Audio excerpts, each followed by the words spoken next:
She said she'd be back home within the morning, so I waited up for her all night.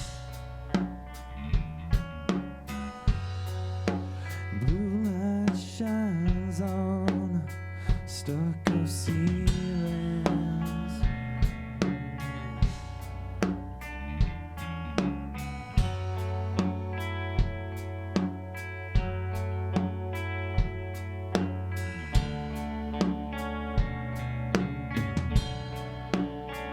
And there's a light inside the doorway of my bedroom, with a prayer I knew it wasn't there before.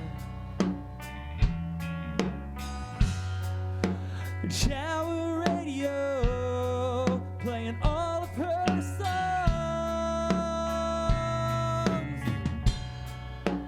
all of her songs.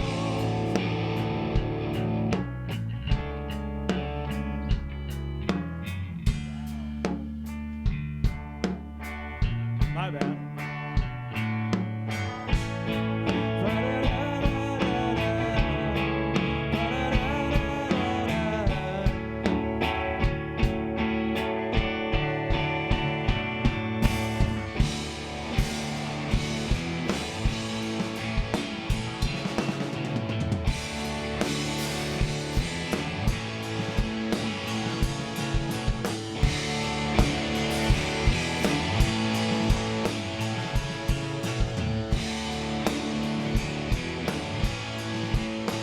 All things settle down when you're not home, and the air feels stale, and I can hardly breathe.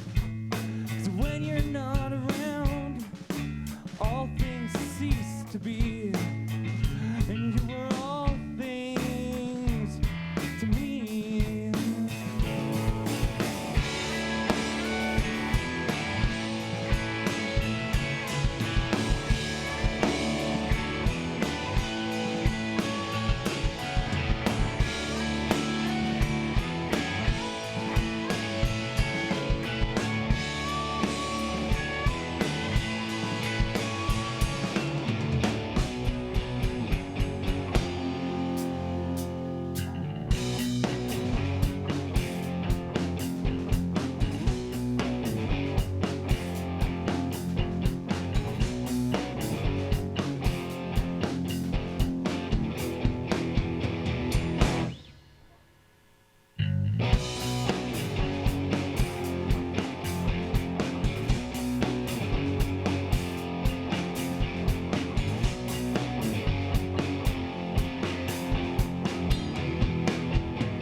the air begins to move.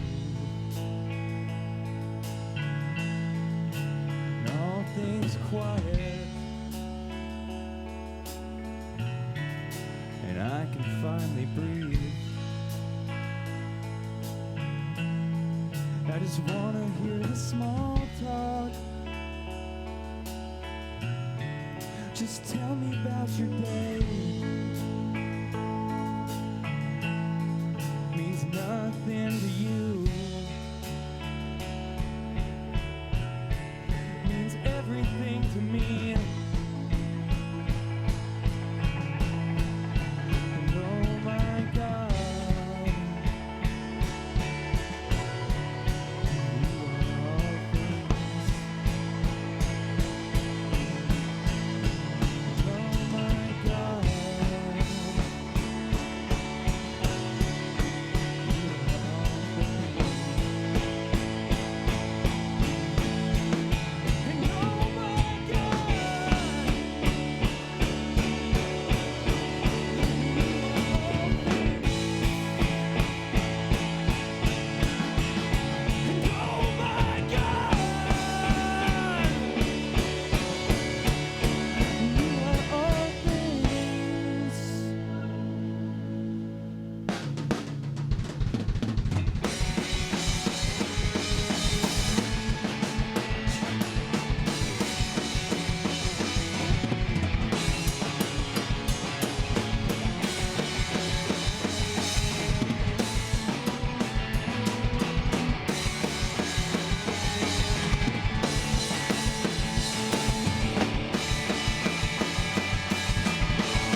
all right, we're Jaguar 1.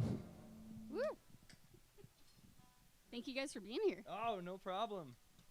Whew. All right, so let's talk about the usual stuff. Yeah. Before we get going, do a little round robin, introduce yourselves and what you Okay. play. Cool. My name's RJ Brunoff, and I sing and play guitar. Hey, my name's Adam Shoemaker. I play bass, do a little singing. My name's Rob Summers. I play guitar. My name's Bubby Sherwood, and I play these here drums. I like how that just totally got you. He's not from around here. So, how did you meet each other? Holy crap. Okay. We had a Venn diagram. Yeah. So, all right, this is like, yeah, this goes way back history. So, 7 years ago, I was in a band called Better Days with his brother, and he was in a band called No More Parachutes. He's pointing to Adam, by the way, Yeah, for those Adam. listening. Yeah. So Adam, I was in a band with his brother, and then that band split up, and I started a band with Rob, and Garrett, his brother, joined that band, and then we had a falling out a little bit, and so he left the band, and then we picked up Bubby, and then Adam moved to Thailand and came back without a band, and so as that last band split up, both our bands kind of split up at the same time, and so members of my previous band and his previous band just kind of formed together. So A Venn diagram is yeah, kind of needed. it's kind of necessary at Game this of Thrones point. episode or something. Yeah. All right, tell me about you and how you met these guys. I was at the B-Side Tavern. It's like my favorite bar here in Portland. Really great spot. And we were down there. I was hanging out and I met Daniel. Daniel was who I met first and joined the Adnas, and I was having a great time with those guys. But that kind of changed direction, and it turned into Jaguar 1, which is it's been cool. It's been a fun journey. Yeah. But it all started at B-Side Tavern. Good spot if you haven't been there. Shout out to B-Side Tavern. Make it so possible. When it reopens. Sorry. I do pass by that occasionally because it's right on Burnside. Yeah. All right. Where can people find your music? Nowhere yet. You have so a far, Bandcamp still, yes? So far, YouTube. Yeah, so far KPSU and YouTube. But we're working on a couple singles right now. Basically, we just have to finish up vocals on them, and then we'll have them out hopefully in a month or two. So, yeah. Any upcoming gigs? Yeah, I'll let Adam speak to that. Yeah, we're playing May 9th at the Hawthorne Hideaway, which is, I think, on 20th in Hawthorne. It's pretty cool spot. You can't talk about religion, you can't talk about politics, and you cannot play cover songs, just so we're all on the same page. So May 13th, we'll be up on Mount Hood at Charlie's, up in Government Camp. Come on down. And then we might have a gig May 10th. So basically all in the next couple of weeks. And the Brick House in Vancouver, maybe. Yeah. And then we got some coming up in June, don't we, as well? Another Hawthorne Hideaway show. Yeah. We had one that was canceled, right? June 19th. What's that, the Hawthorne Hideaway? Again. Cool. Yep. And then don't we have one at the Dynasty, maybe? No, that was when we played Paris. Yeah, I think that's all we have on the calendar. Okay, right now. cool. Yep. So, yeah. Where's the best place for people to find out about those upcoming gigs? Facebook. Bubby's in charge of all social media, so you can follow us on Instagram at Jaguar1PDX, right? Is that correct? And Facebook.com/Jaguar1PDX. So, yeah. You'll find us. You know how to use them. You'll figure it out. All the social media-ness. Yeah, exactly. A Twitter upcoming, or? Ooh. We haven't cracked into the Twitterverse. We haven't evolved to Twitter yet. We're old millennials. I don't know what to tell you. Yeah, we're the last of the blood. Just All right. holding out. What song are you going to play next? What song are we going to play next? We're going to play Oh, yeah, Coding. Coding. It's called Coding. So. Any fun backstory on that one? Oh, man. This is an exclusive. This is like an Can I jump in? This is my favorite song of ours. And I hate it. This is Adam, by the way. Just kidding. It's good. It's my least favorite of ours. I don't know. What makes it your least favorite compared to what your favorite is? Oh, man, that's tough. I don't Is it know. just the lyrics or how you play it? What makes it the least favorite? Honestly, I don't know. There's a lot of cool parts to it and stuff. To me, it's just such a conglomerate of different ideas I had at one time, and they flow really well, but in my head, they still don't. But everyone else is like, wow, that's really cool, like how you piece that together. I'm like, thanks. Yeah, I guess so. I'm like, I don't know, something weird's about it, but everyone else seems to really enjoy it, so. How do you know when a song's really done then? I don't. Yeah, they're never done, really. They kind of evolve. Like, I always find different meanings in lyrics I wrote when I was like if I write something like years later, I find like a different meaning to it, and I think like it's cool that you can still interpret your own songs differently as time goes on. Be like, oh, like this song can mean this to like maybe necessarily you have the original meaning, but then you could see how like other people could interpret it one way, you know, and you discover that as well. So. I thought you were going to jump in there for a second, Adam. Yeah, Sorry. That's okay. All right, well, let's hear Coding. All right. Tuned all, ready to go?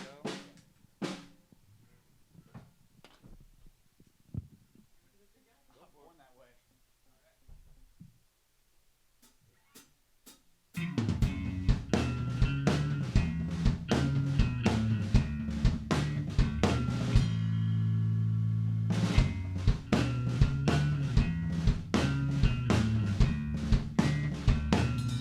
And I was a ghost. I was a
So this one's called BB, I Hugged My Jobo.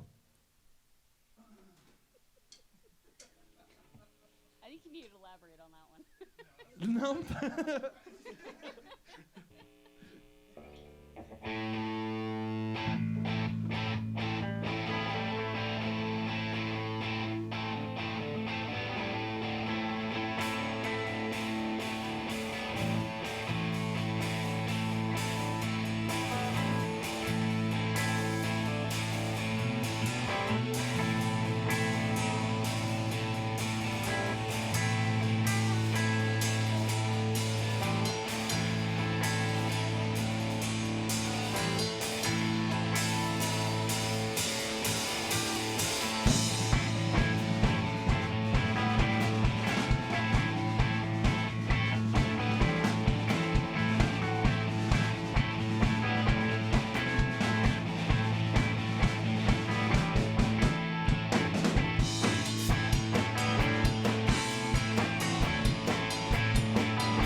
Buried what I had. I was scared to jump over the wall. The creatures that comfort you are the peace.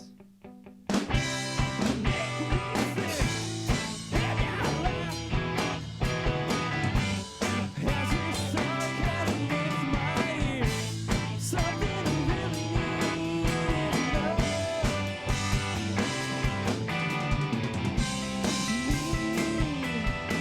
My brother, we got tongues that are cut from silver.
when I'm having fun with the hashtags on social media, trying to figure out, what's the best thing to tag you guys in, how would you describe your music?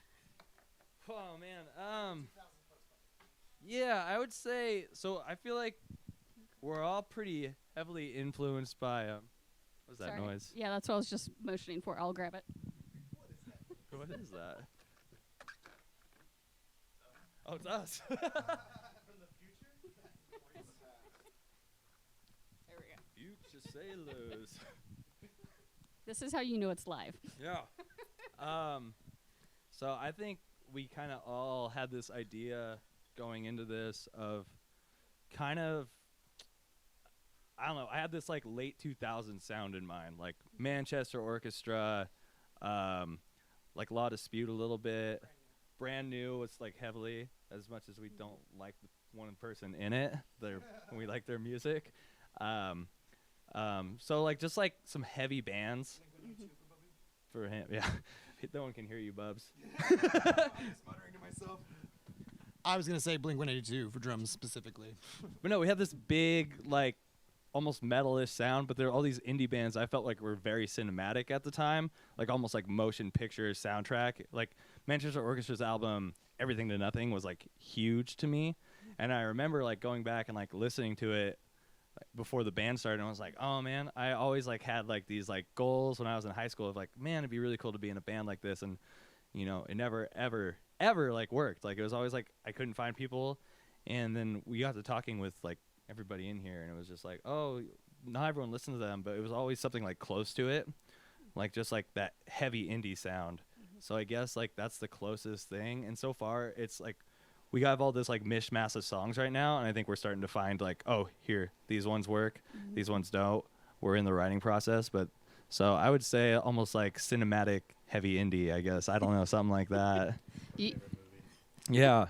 You almost have a little bit of 70s sound going on, particularly Okay. with that last track.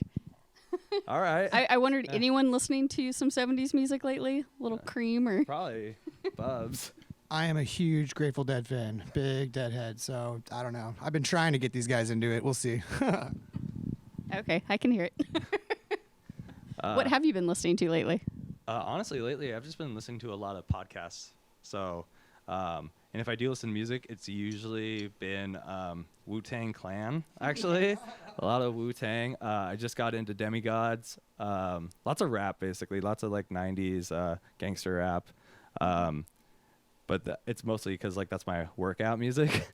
And then on top of that, it's always like lots of, I don't know, I've just been kind of going back into like my high school closet and like digging out all these like almost emo bands, I guess. And I think that's like we said, we model our sound kind of on that emo sound too, and we ended up kind of sounding 90s, which is all by accident. So. What have you been listening to lately? Well, I mean, You guys talking to the microphone, buddy? Adam. My name's Adam. I said buddy. Oh, so, I mean, your station, today, anyway, has been amazing. We've gotten blessed with all kinds of 80s classics today, and I don't really stray too far from that in my own listening time. I listen to a lot of Smiths and Joy Division, and I'm kind of like very predictable with what I listen to. But hey, I'm just the bass player, so. Yeah. But he's the best bass player. Thanks, man. Let's see. Lately, I've been listening to a lot of Japanese city pop lately. Started to get into that. But my go-tos are also late 70s, early 90s post-punk. Adam and I share a very heavy bond with that. And my favorite music all time is the Rolling Thunder era Bob Dylan, which is coming out. Martin Scorsese is coming out with the documentary on Netflix. Pretty psyched about that. That'll be a good documentary, I'm sure. No complaint here. I've been listening to a ton of Degent, which is like a kind of metal. So like After the Burial, real heavy, like 8-string guitars and just brutal drums and stuff. I'm a big death metal fan too. And the Grateful Dead. I have a weird life. I don't know. They clash a lot, yeah. Also, Bruce Springsteen. Been listening to. He's coming out with a new album, so just wanted to plug that. Wait, have you ever not listened to Bruce Springsteen? Yeah, actually, I didn't get into Bruce Springsteen until I was like 21, honestly, and it took me like a long time. Like it was like, and now I'm kind of obsessed. Like everyone in the band kind of knows. Like my obsession is like deep, runs real deep. Like I met him at Powell's when he came, and I was like, that's still like the proudest moment of my life, just shaking his hand. But I just need to plug him because he's coming out with a new album. I'm really excited. Somewhere he's like, So yeah. when you go to get that new album, what format do you look for? I'll probably get it on CD. I like having hard copies, but that was mostly because I didn't have a car that played anything. Like I couldn't plug anything in, so now I kind of just use Spotify for everything. But I kind of want to switch to Apple Music because Spotify is like suing the ASCAP, is it, or BMI, because they made like a regulation about like they have to pay their songwriters more, and so Spotify's like trying to fight that, and Apple Music was like, nah, we're not going to fight that. It's cool. So I'm kind of like, I might switch. There you go. All right, going back in time. First album you ever bought for yourself? The first album. Now that I know it's not Bruce Springsteen. No, it's not. Yeah, the first album I personally ever bought. You talking with my own money or went to my Your 'cause, own like, money. Man. Not a gift. Can't blame someone else for that choice. So it wasn't my money. I'm going to say that, but I begged my mom for Blink-182's "Enema of the State," and I must have been 9 or when did that album come out? 97 or something like that. Yeah. So I was 6 or 7 when that, and my mom had only heard that "All the Small Things" song, and as soon as it was on tape, I remember, and as soon as I got it, she like started listening to it. I was like, "You cannot listen to this music," and it was like my first taste of like rock and roll being a little dangerous. Like it was like, why can't I listen to this? I don't understand anything that they're saying. Like I remember specifically being like, I don't know what they're talking about. Why can't I listen to it? And I stole it from my mom. Like she hid it away, and I went and dug through all her stuff and found it immediately. And like I had just a little boom box, and I would play it in my room for like hours at a time, just like memorizing everything. And I remember like singing it in the car, my mom like pulling the car over and be like, "Where did you learn that?" And I knew, and that's kind of where I fell in love with rock and roll a little bit, because I'm like, I know this is a little bit, I'm like not a rebellious person, but that for some reason I remember just being like, oh, I'm in deep trouble right now for like. So Blink-182's "Enema of the State" was the first one I like begged for, and maybe I didn't buy it personally, but it was the one I sought out. So First taste of little rebellion there. yeah, exactly. I think for me, the Blue Album, Oasis, "What's the Story," "Morning Glory, and then Elliott Smith, "Either Or" all hit right around the same time for me, and it was like the strangest swirl of like Britpop and like deep introspection and like power pop, and I think that stuck with me. It got deep in my DNA. I'm still walking around in that world. I was gonna say that's quite the combo, but that does kind of summarize you. It was a good era. Yeah. Thanks for showing. My first albums that I bought were simultaneously At the Drive-In, Relationship of Command, and Ludacris, Word of Mouth. Those were it. Quick funny story and shout out to Vicky who does Guitar Shop. Guy from At the Drive-In was doing a little signing at a Fender guitar pop-up, and she didn't recognize him and asked him where the bathroom was. but she later got an autographed guitar that night, so it worked out. Everyone loves a redemption story. Right. So Relationship of Command was almost my first album, but truthfully, first album, Britney Spears, Oops, I Did It Again. First one I remember buying, and I'm not ashamed to say it. Still love it. I remember getting that album. Speaking of like the Blink-182, I remember getting a Discman and the Britney Spears "Oops, I Did It Again" for my birthday when I was young. That is a banger. And some Total banger. Yeah. Total banger. Oh yeah, I loved it. I was an Being, like, unabashed fan of that album too. Like Yeah. I got a lot of spins. that and some boy band called Five. Those were like the first album I ever owned. So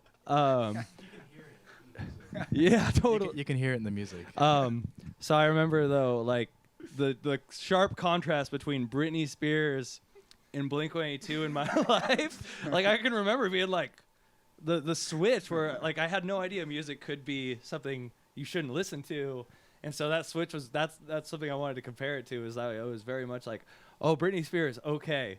Like, and then I kind of put all boy bands in that subject, and then it was anything my parents didn't like over in another window, and I gravitated heavily towards things my parents didn't like until Green Day's Warning came out, and then my mom fell in love with that album for some reason. And so it was like me and my mom would ride around in our car singing Warning. And yeah, That's all a nice the time. bonding moment there. Yeah. Very sweet. All right, what song would you like to play next? So this one's called 21 Years as a Bear. Please tell me there's a story in this. Nope. No, no. I'm expecting like a camping story or something. This song is actually about a kid that I knew that died of a heroin overdose. So, yeah. All right, so kids, don't do drugs. Yeah. So, all right.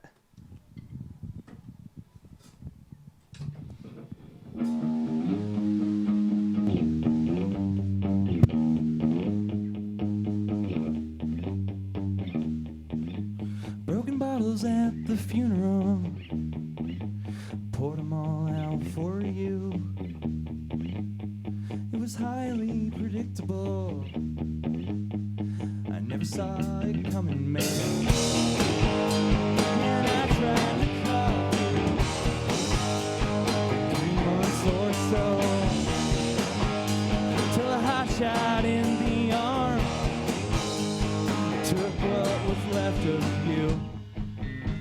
And we sat in church pews, listening to scripture.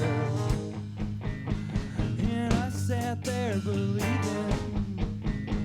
that you were alright.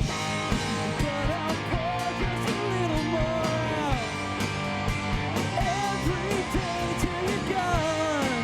And I know that you won't bother me no more. 'Cause the truth is I still see you every day. And I'll pour just a little more out.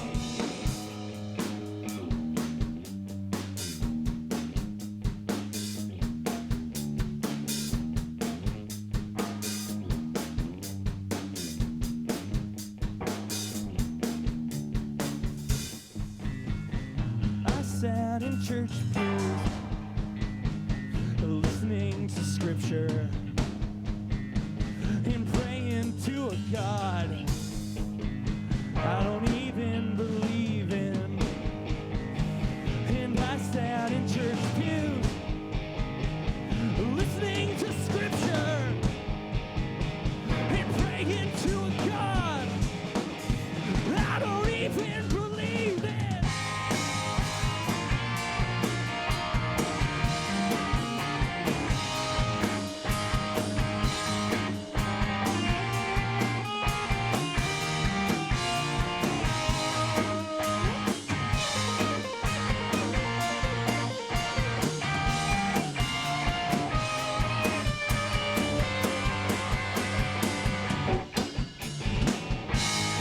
And I'll pour just a little more out every day till you're gone. And I know that you won't bother me no more. 'Cause the truth is I still see you every day. And I'll pour just a little more.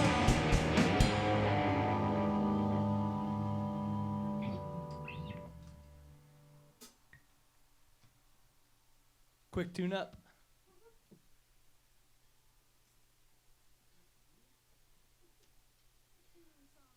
Yeah. Just gotta make sure.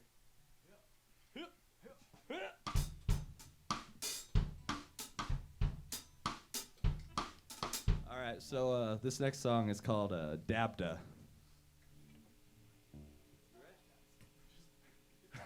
We're just making names up.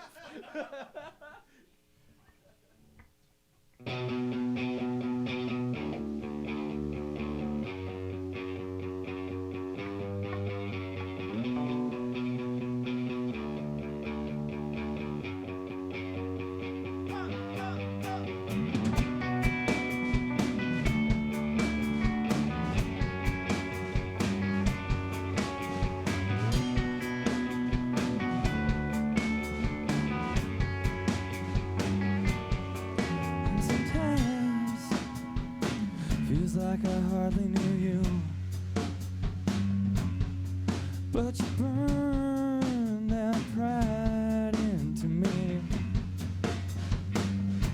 And you were laughing on your deathbed, and we both knew this was the last time we would speak.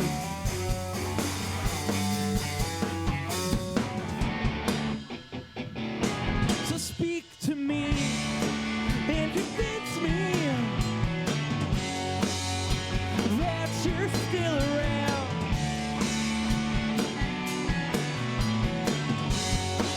I was wrong about everything. Oh my God,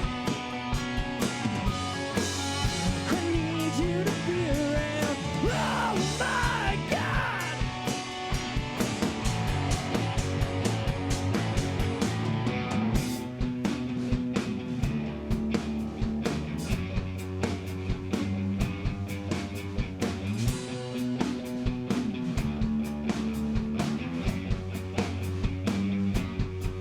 Meditate on the words you said while you were dying. In the same room I spent my first nights alive. And I guess I've got no choice but to believe you. Know me better than what they say.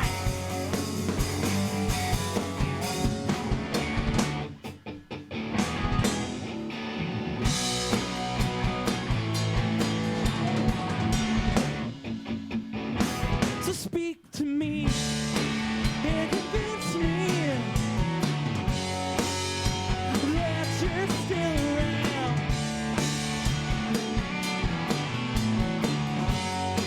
I was wrong about everything. Oh my God, I need you to be around. Oh my God.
Hello again. Hey, hey, hey.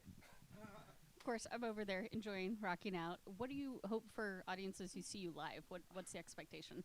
I hope they see us having fun, honestly. Like, I've been in a lot of serious bands, and I don't mean serious as in, like, oh, we're going to make it kind of, like, yeah, so serious kind of bands. I don't mean, like, oh, we just took ourselves so seriously, even on stage, and it was, like, just felt like a lot. and there was like a lot of stress there. And with this band, it's like we do take ourselves seriously. Like, you know, we're not just like here to joke around. But like when we all started because we really like having fun on stage and like really love that aspect of it. So I just hope they come out and like see us having fun and want to like join in. Like I grew up on punk rock, so it's just like that sense of community and everything. I really miss that playing a lot of other genres of music. So like going back to like an indie, but still like we have our punk roots and everything. And so we really want to encourage like a sense of community with us. Like if you guys see us around, whatever, come talk. We're like super friendly. Especially Bubs. He loves to. Oh yeah, super friendly. Nothing weird. You notice how quickly I took that mic away.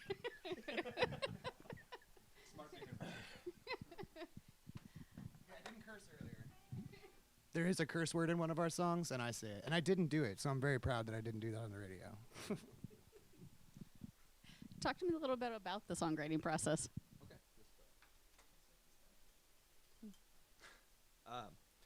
So a lot of times I kind of like will have an idea for a song, and this is very different from the last band I was in. We had like kind of 2 songwriters in the last band, including me, and me and him butted heads a lot. But we wrote cool songs, so I was okay. Now I kind of get the idea and I flesh it out and everything, and I bring it, and then everyone kind of adds on top. I don't mean to be like a dictator during it, but we have a joke in the band. It's called Somebody's Wearing the Mustache, and it's because one day in particular I showed up with a mustache, just plain shaven, just mustache. But I remember like being like really like, okay, we're gonna work today. And since then, like we kind of like so that's kind of my attitude. Like in practice, if we're like writing, it's very serious. Like we have fun on stage, but when we're writing, it's very much like, okay, no nonsense, here we go. And so whenever people are goofing off, I'm kind of like, hey, don't. And so now if somebody like calls somebody else out, they're like, hey man, are you wearing the mustache today? So it's kind of like the inside little joke. Incidentally, I am wearing the mustache today, so you boys better watch out. Yeah. I'm watching all you boys. But so, you I know. was going to say, Adam's the only one with a mustache Yeah. right now. Yeah. The rest of you have like beards or clean shavenish. Taking 32 years of my life. You You speak got into the the, microphone. you know, trimmed scruff. Let's go with that.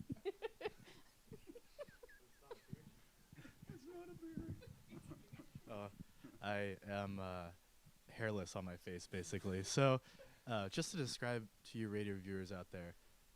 They wouldn't be viewing, they'd be listening. Oh, yeah, you're right.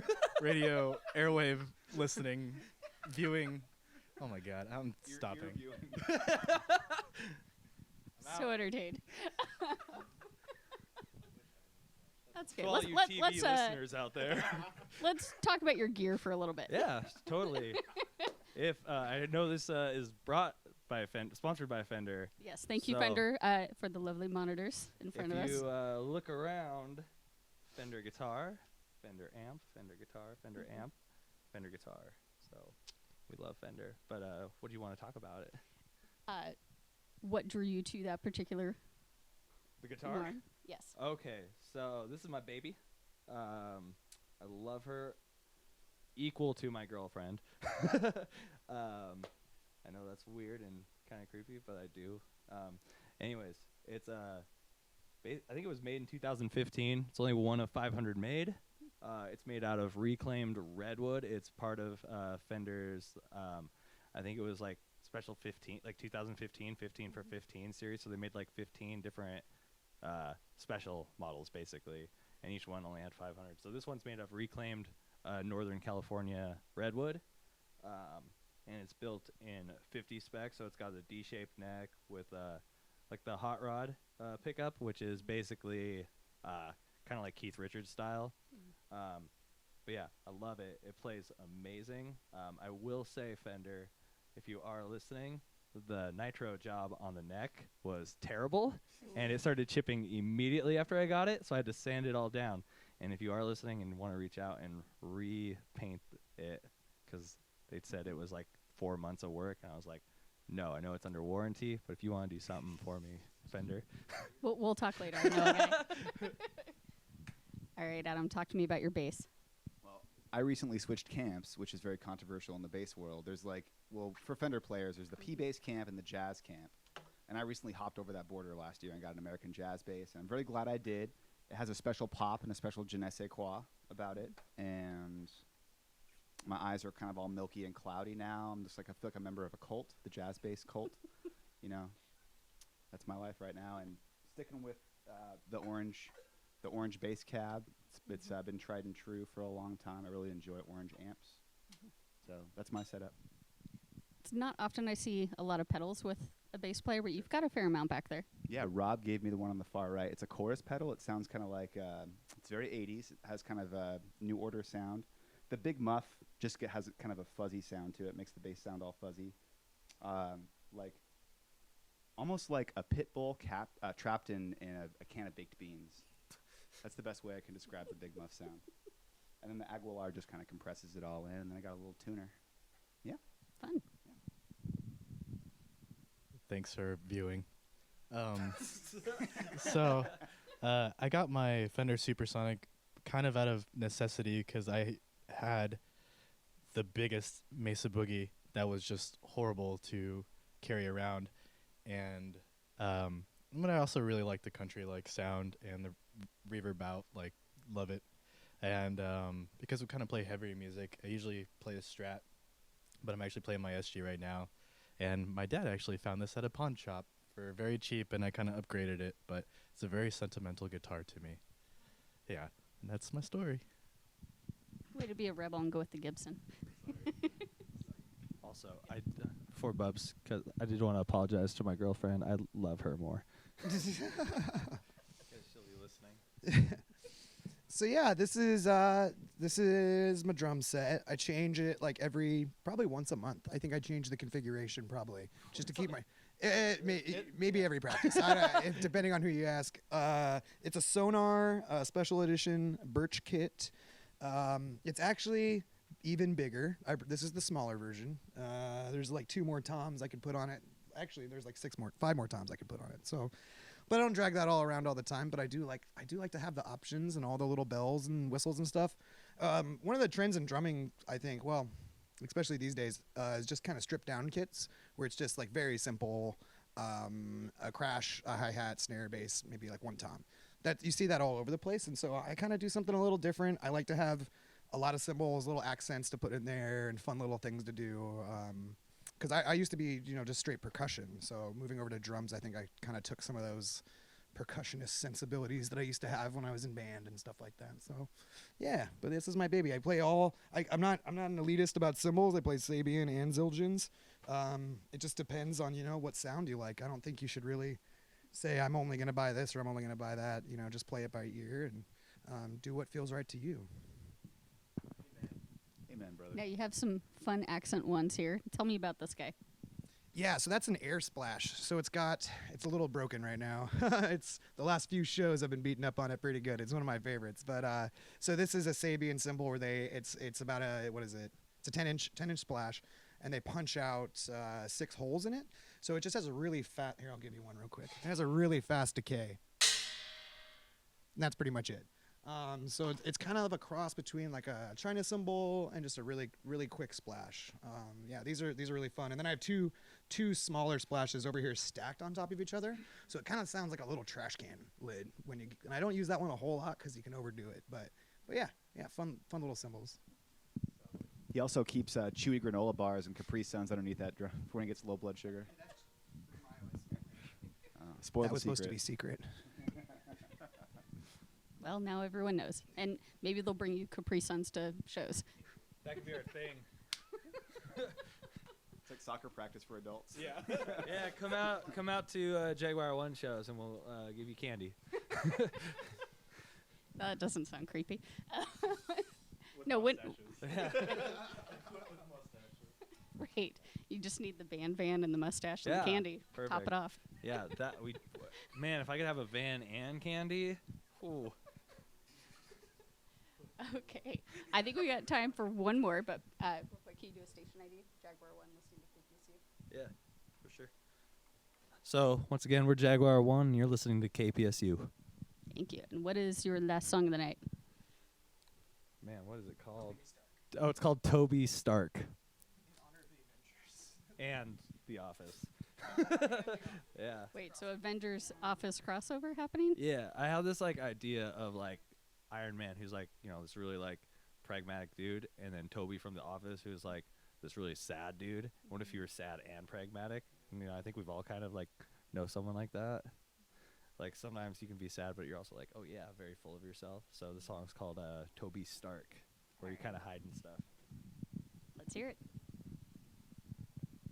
You're getting all the juicy deets. Cool. You don't make wishes on your birthday anymore. Flash that smile for the camera and count the faces you don't see. I know you won't be looking forward to next year.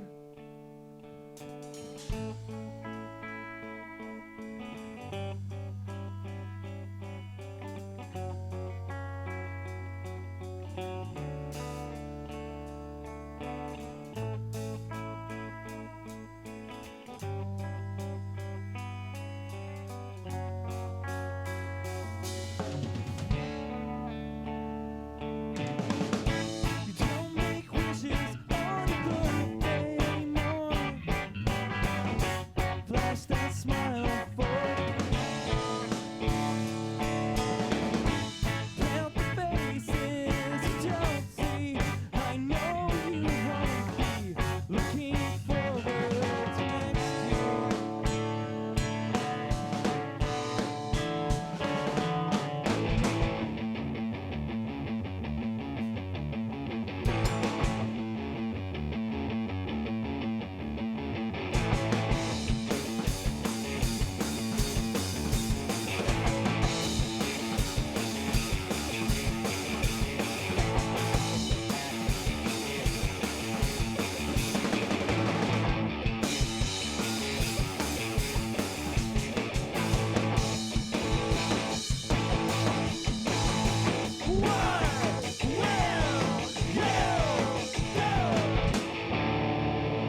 That's it.